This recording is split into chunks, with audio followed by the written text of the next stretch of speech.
Hello, dear students, and welcome to the second chapter of history, that is From Trade to Political Supremacy. Today, we are going to start the second part of this chapter. So, in the previous chapter, in the previous part, we learned about that how European countries came to India for the purpose of trading and which route they adopted for coming to India. And we learn about this also that Carnatic Wars took place between French East India Company and English East India Company. The result of those wars was the Britishers won and they became the superior power of India and they started trading in India from that time. In this chapter, we are going to learn about the transition period and we will learn that how Britishers or the company was able to establish political control over the Indian territories. So students, let's have a look what we are going to learn in this chapter. So we will see the presidency towns, Madras, Bombay, and of course the Calcutta. There were three presidency towns, Madras, Bombay, and Calcutta. EIC begins trade in Bengal. How EIC started its trade in Bengal, how trade led to battles, the Battle of Plassey, and result of the battle. So, this much all of you are knowing that Britishers were able to establish their several trading posts in India. Now, for administering these trading posts, the EIC began to set up much bigger and strongly fortified bases at the presidency towns of Madras, Bombay, and Calcutta. Now, what Britishers did, they chose some centers, some centers and make it strong and fortified so that they can rule or they can control their trade from those places. Among these places, there were three towns, that was Madras, Bombay, and Calcutta. Let's have a look what are presidency towns. So, as it is clear, presidency towns means these were the towns from where the Britishers carry out their administration. From here only they used to administer their trades. So, presidency towns were the administrative divisions of British governance in India. From all these three towns, they used to administer trade in India. Between 1612 to 1757, the East India Company set up factories, that is trading post in several locations. As we have learned this thing, that how Britishers were building or setting up their factories in India at that time. Now students, what were these factories? I have explained you earlier also, and this time also I am explaining you. At that time, factories were not the center, or factories were not the place where the goods were manufactured. Factories were basically the places where the Britishers used to store their goods. That means the Britishers or every company, European trading company, they brought their goods from their country and they used to store those goods at one place. Those places were only known as factory. That means basically the factory had a warehouse where goods for export were stored. It is like godown or the warehouse where Britishers used to store their goods. Not only this much, the offices were also there. The company offices were also there, and the officials or the traders or the merchant, those who come from the English companies or those who come from the European companies, they used to reside at these places. So basically it was, or factory were the places or the settlement of Britishers in Indian land. Slowly what they used to do, that wherever they used to establish their factory, they used to surround that area with high walls, that we will see later. So the company gradually acquired sovereignty over large part of India, now called presidencies. Company acquired all the ways from where they can trade easily. That means the Madras, the Kolkata, and the Bombay. All these places are having the seaports. They are at the they are the coastal areas and they are having the seaports. So for flourishing their trade, Britishers acquired these area and make it their presidencies so that they can they can control their trade from these presidencies. Now let's have a look. Basically, you can see here that Bengal, Bombay, and Madras, all the coastal areas they have covered. Bengal also they have covered. Earlier, Bengal was very large. Bengal was not like today. Bombay was also, you can say that Bombay was also considering the places of Rajasthan and Gujarat also. And like that only, Madras was also covering whole South India. So these were the three presidencies at that time, the Bengal, the Madras, and the Calcutta. Let's have a look and learn about these presidencies. So basically first was the Madras presidency. As we have learned in the previous part also that the British established their factory in Masulipatam in 1611. After this, in 1639, they received a piece of land in the village of Madras Patnam on lease from local Raja. Madras Patnam, that is also in south near Masulipatam only. In 1639, they asked for some land from the local ruler, the ruler that was ruling at the time there. He gave them some piece of land on lease, that means on rent. Now, when they got that land, they started constructing Fort St. George in Madras in 1640. So basically, firstly, they entered South India in 1611 only by setting up their factory in Masulipatam.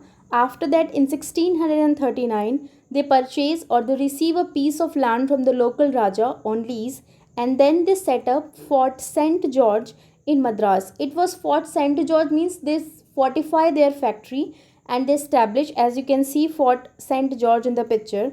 The agency was upgraded as presidency in 1652. Slowly, they started enhancing that or increasing that settlement, and it became their presidency. First presidency in 1652, and that was the Madras presidency. As you can see in the map that how much area was covered by Madras presidency at that time.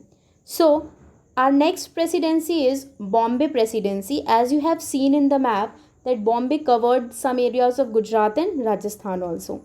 So students, earlier Bombay was Mumbai. Today's Mumbai is Bombay at the time.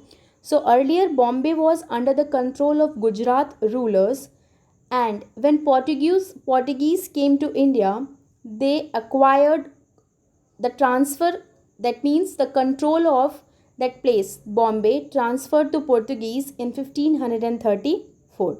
Now when Britishers came to India, at that time island of Bombay, it was an island, so Bombay was under the control of Portuguese. In 1668, Bombay was given away to the British King Charles II. At that time, in 1668, the ruler of British was King Charles II. The Portugal king at the time married her daughter to King Charles II. What happened? The king of Portugal married his daughter to King Charles II, and he gave Bombay to him as dowry. Now I hope it is clear to you. In 1668, Bombay was given away to the British King Charles II by his father-in-law, that was the Portugal king, as dowry. Now, since Charles II do not live here, he used to live in England, and it was not easy for him to control that place or Bombay from England. That is why he offered in Bombay to English East India Company. He gave the land of Bombay to English East India Company on lease, that means on rent. English East India Company has to give some amount to King Charles for that place, and they started fortifying Bombay also for protecting it with the attack of Marathas. So soon Bombay also became the important base of the English East India Company in India. So basically the story of Bombay started from that Bombay was under the control of Gujarat King Sultans. Later it came under the control of Portuguese in 1534, and 1668 Bombay was given away to the British King Charles II by the Portuguese king as dowry, because the Portuguese king married her daughter to Charles II. Now, since Charles II was not able to control that area from England, that is why he given Bombay to English East India Company, and English East India Company has to pay some has to pay some amount of money to Charles II annually.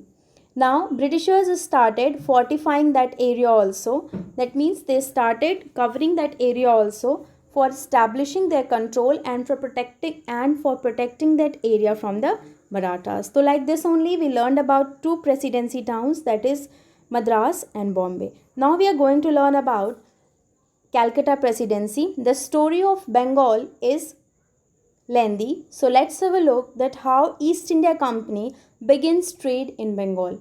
In the previous part, I have explained you that the first English factory that was set up in East India, that is in near the Hooghly River in 1651. That means first English factory was set up near the river Hooghly in 1651, and Hooghly River is in Bengal and Bengal is in East India. So from here the factors, that is company traders, used to trade. From this factory the company factors used to trade. The factors means the British officials, those who trade from here. The company traders were only known as factors. That means the one who work in factories, they are the factors. Now these factories, I have explained you that these factories had warehouses and offices. They have the godowns to store the manufactured goods of English, and offices where the people used to they used to live. So basically what was at the time, exactly what was going on, that Britishers used to fortify any area. They used to fortify that area, and under that area the Britishers used to live, and the areas around the fortification, there the local or the native people of India used to live. So usually they started conquering little amount of area of India. Now, as the trade expanded, the company officials persuaded other merchants and traders to come and settle near the factory. Now, as the trade expanded, now Britishers wanted to expand their trades, and they started persuading other merchants, that means the local merchants and traders of India, to come and settle near the factories of Britishers, so that the market increase, so that their trade flourish. So like this only they started entering into Bengal. By 1696, the company began building a fort around the settlement, where they have established their factory. Now they have started fortifying their factory. Now students, what was fortification at that time? You have learned previously also that how rulers used to protect their areas by building large walls and towers. Watch towers were also there, so that they can keep watch on the enemies, and large walls were constructed around the territories to protect it from enemy attack. Like that only Britishers also fortify their areas so that they can protect it from enemy attack. Local rulers were continuously or time to time attacking British powers. That is why they used to fortify their areas. So by 1696, the company began building a fort around the settlement in Bengal also. You have seen that how this house is covered with the help of boundaries. Like that only fortification was done at that time. Now in 1698, the company got zamindari rights of 3 villages. Now in Bengal, by bribing the Mughal rulers, by bribing the Mughal emperor, that means by giving him luxuries or by giving him some greed, they used to bribe the Mughal emperor, and by that only the Mughal emperor gave them the zamindari rights of 3 villages of Bengal. The zamindari right means, you have learned about zamindari. The zamindars were the persons, those who were having the rights to collect the taxes. So this is only they got the zamindari rights of 3 villages in Bengal. The name of those villages were Sultanuti, Govindpur and Kalikata. This Kalikata was the today's Kolkata only. You can see it in the map like Sutanuti, Kalikata and Gobindpur that came under the control of company at that time, and they got the right to collect the taxes from those areas. Now what happened when Britishers got the right to collect taxes from that area? Now their income increases. Now let's see what happened next. They built Fort William around its factory. So students, please remember that they built Fort St. George in Madras and they built Fort William in Kolkata. This was how the city of Calcutta, that is Kolkata, came into existence. Now, like this only, the presidency town of Calcutta came into existence. You have to know this also that Calcutta was, for a long period of time, Calcutta was the capital of India for the Britishers. After that, they changed their capital to Delhi, but earlier, the capital of Britishers in India was Calcutta only, and from there only they used to rule Indian subcontinent. So this happened, and now the company persuaded the Mughal emperor to issue a farman, that is royal edict or order. At that time Aurangzeb was ruling, and the now company started negotiating with Aurangzeb to issue a farman. Farman was just like the charter, the royal order. Now why they were persuading Aurangzeb for issuing the royal order?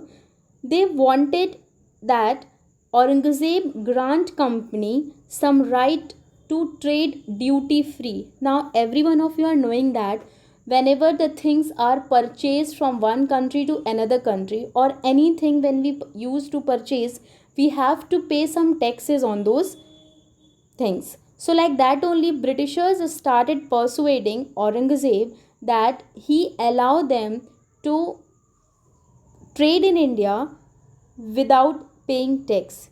They granted company right to trade duty free. And after that, the company tried continuously to press for more concessions and manipulate existing privileges. Now, company continuously persuade or continuously tried to press the Mughal ruler so that for more concessions and for increasing their privileges. The farman were continuously misused by the company.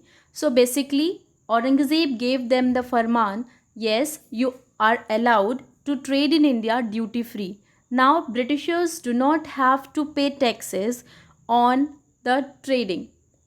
English East India Company, now there is no need to pay taxes for them. But these company officials started misusing the farman. They started misusing the farman that was issued by the King Aurangzeb. The company official used the privileges of farman for carrying out the private trade. Now, the British officials used this farman for carrying out their private trade. For this, you can take an example of this, that if some official or some company official has to buy something for for his or her personal use, so what they used to do, that give this, we do not pay tax on this particular material because we are having the farman. The ruler or Aurangzeb gave them the farman for the trading of English East India Company, but the company officials were using that farman for their personal purchasing also, for their personal trade also, for buying their personal things also. So they started misusing it. They also refused to pay taxes, and sometimes they also refused to pay the taxes. So that is only all these things. They were trading in India duty free. They were not paying any tax. So this increases the loss of revenue for Bengal. Now this resulted in enormous loss of revenue for Bengal. Now the local rulers of Bengal were not happy by the expanding fortification of the company. If some guest came to your house and they started living there permanently, and that means they are not giving you comfortable vibes, so obviously you will start irritating, and like that only the company officials gradually expanding in Bengal, and that was not liked by the local rulers of Bengal. Bengal was also facing enormous loss of revenue due to the Farman.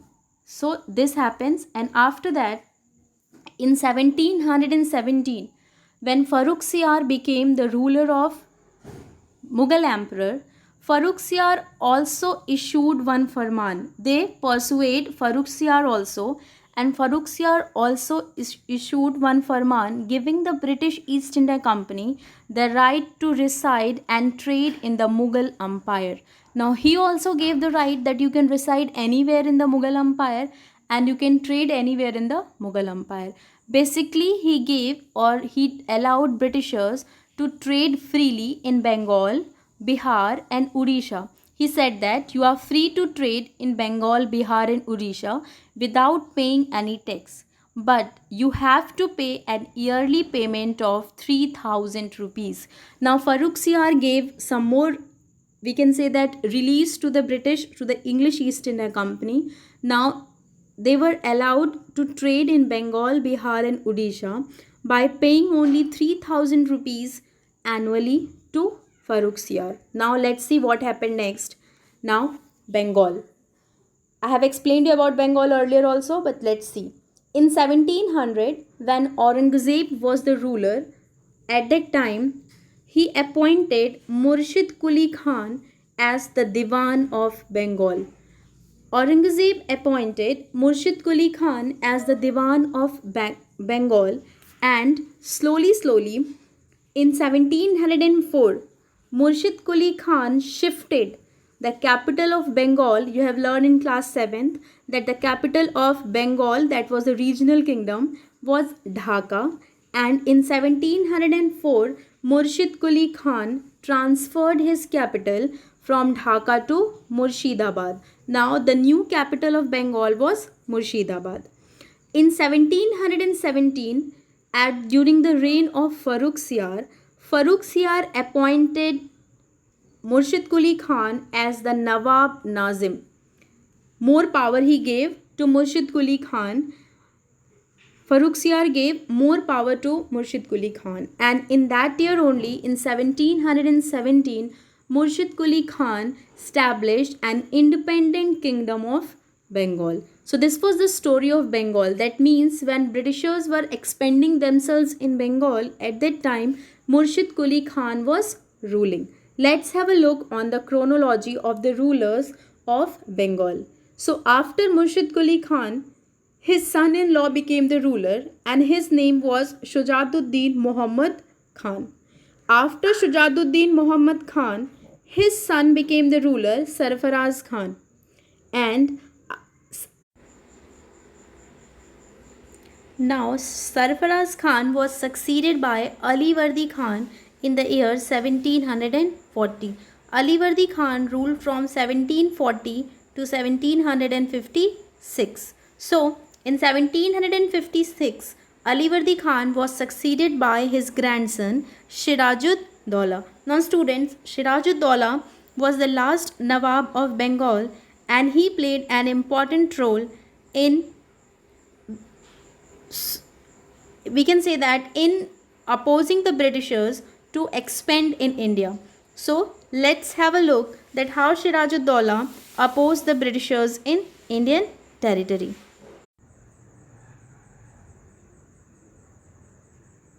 Now, whether it is Murshid Quli Khan or Ali Vardi Khan or Shirajud Daulah, they all were the powerful rulers of Bengal. They make Bengal an independent kingdom.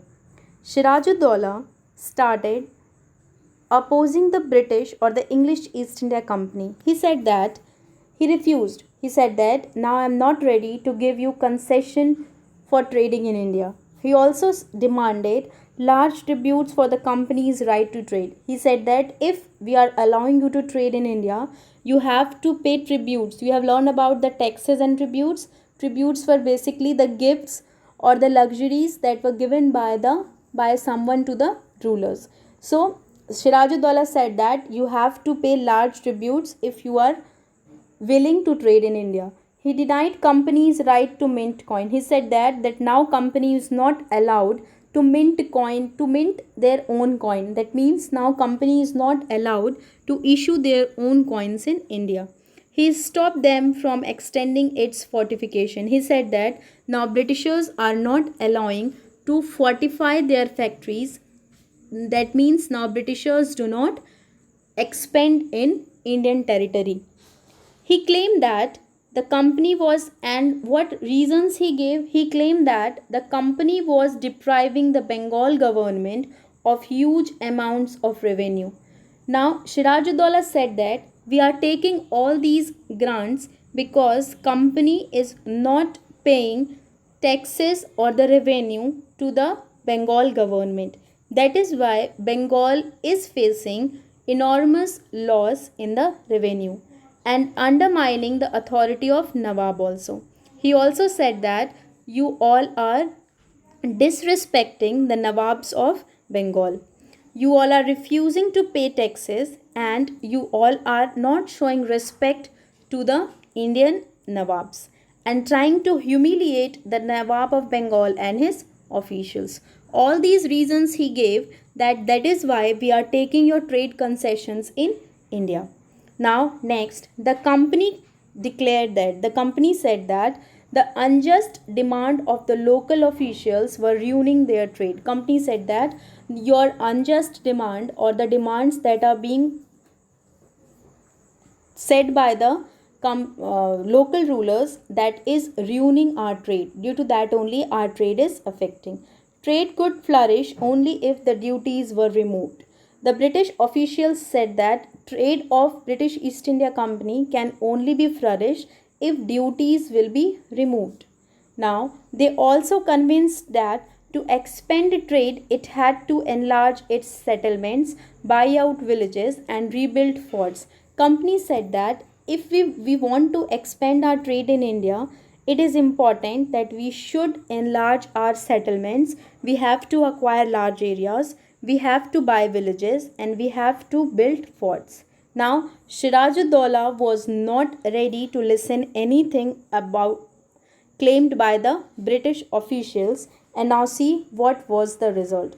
So all these things, the company on its, all these conflict that was going on, these conflicts led to confrontations and finally culminated in the famous Battle of Plassey.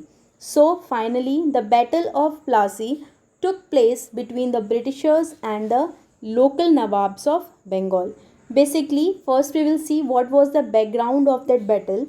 The company was worried about the power of Sirajuddaulah. Now the company was not okay by the increasing power of Sirajuddaulah, and company was willing puppet rulers. The company was in the means they will willing to establish a puppet ruler. A puppet ruler means a toy that you can move with strings. Have you seen puppet? So like that only they use this word puppet ruler, so that they want a kind of ruler that can rule according to the Britishers. So who would willingly give trade concessions and other privileges to the English East India Company. The company started conspiring. They started conspiring with the rivals of Sirajuddaulah to overthrow him. What happened? The company officials were worried by the growing power of Sirajuddaulah. They said that if Sirajuddaulah will oppose us like this only, then we will be not able to expand our trade in India. That is why they were in need of puppet rulers. They want to overthrow Sirajuddaulah from the throne of Bengal, and they want to install one puppet ruler that can give them privileges and that can give them trade concessions in Bengal.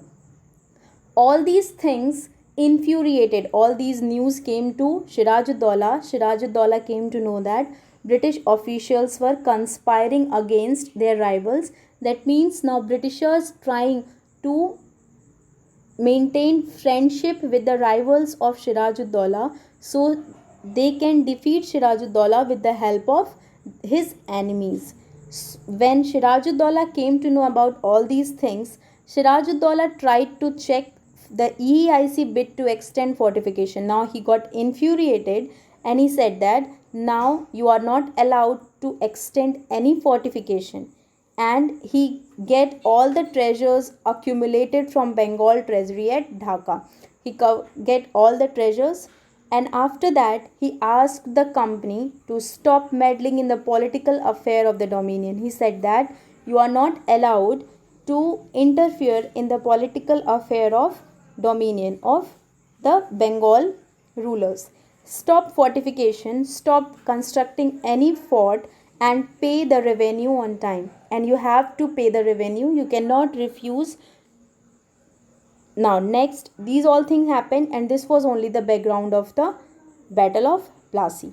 Now the battle begins. Since after all these negotiations were failed, the Britishers were not ready to listen to the Bengal Nawab, and Bengal was also not ready to, Siraj-ud-Daulah was also not ready to give any trade concession to them.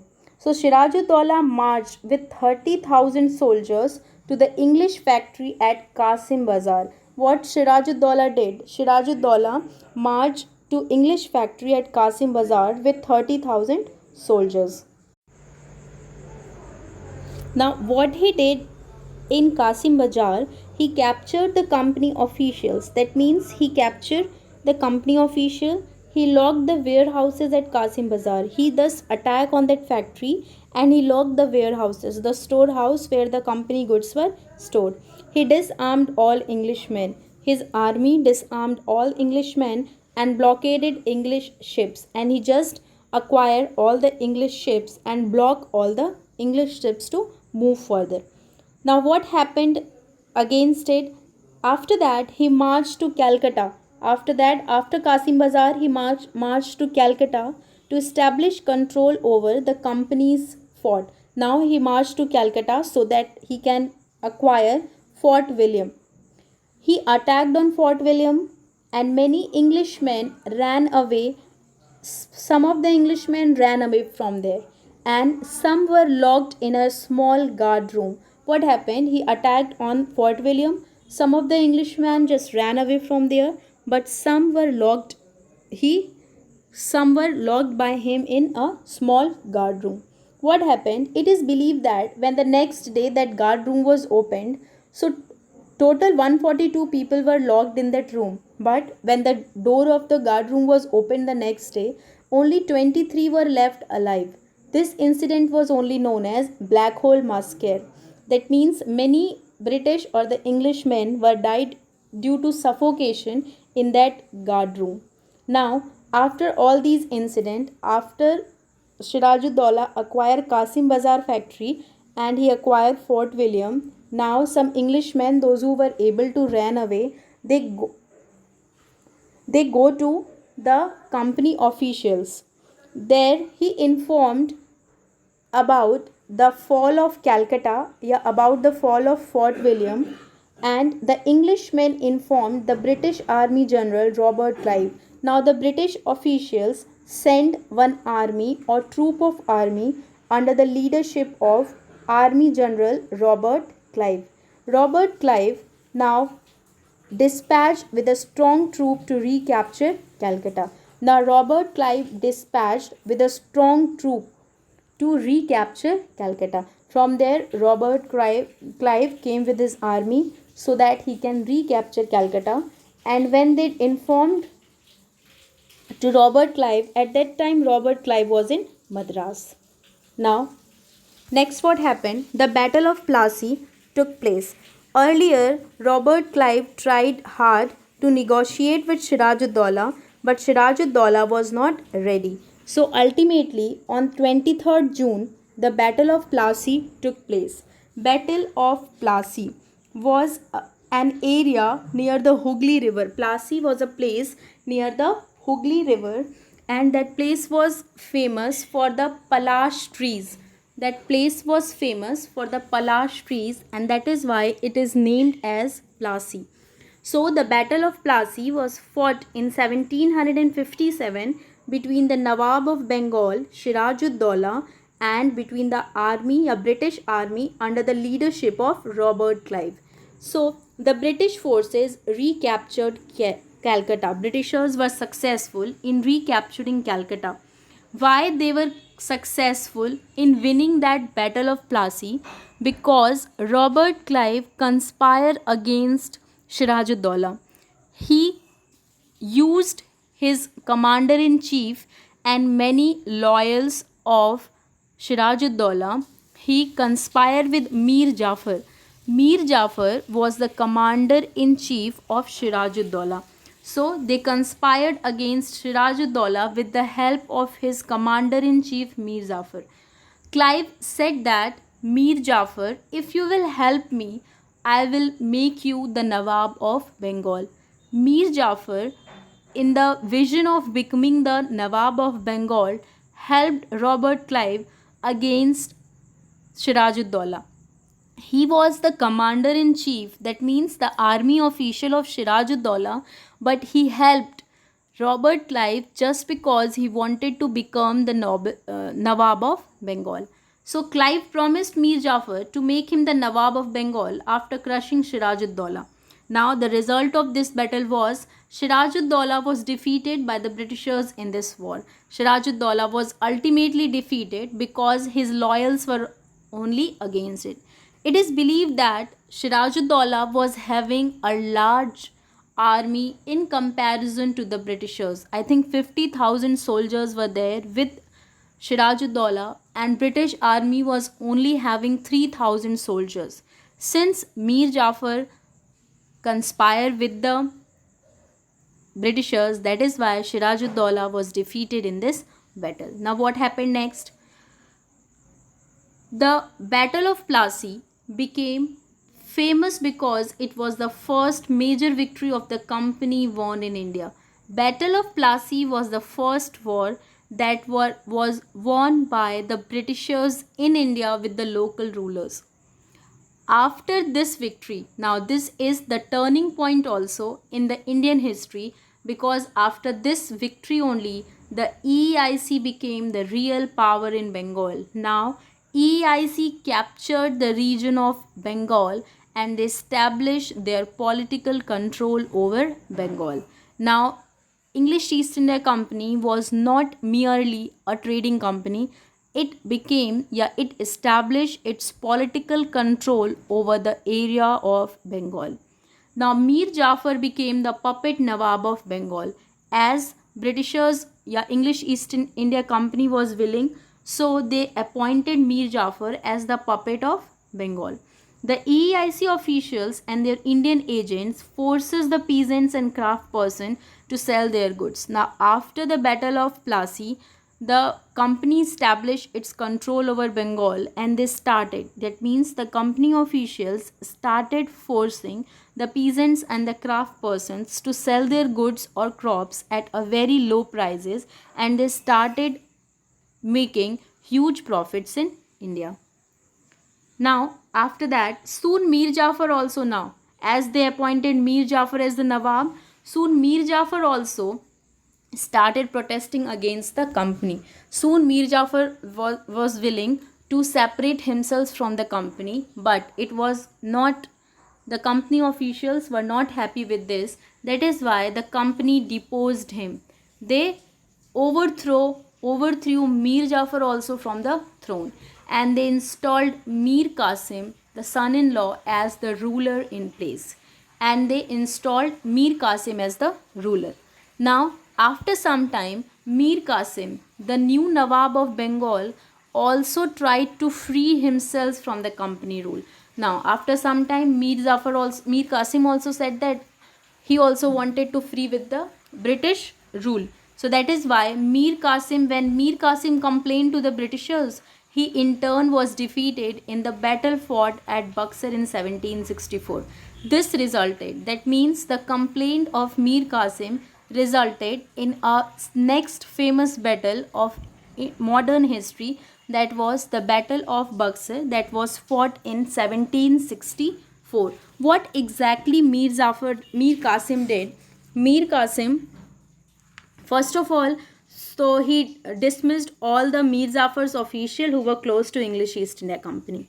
He started inviting European that means European soldiers or the European trainers to train their soldiers.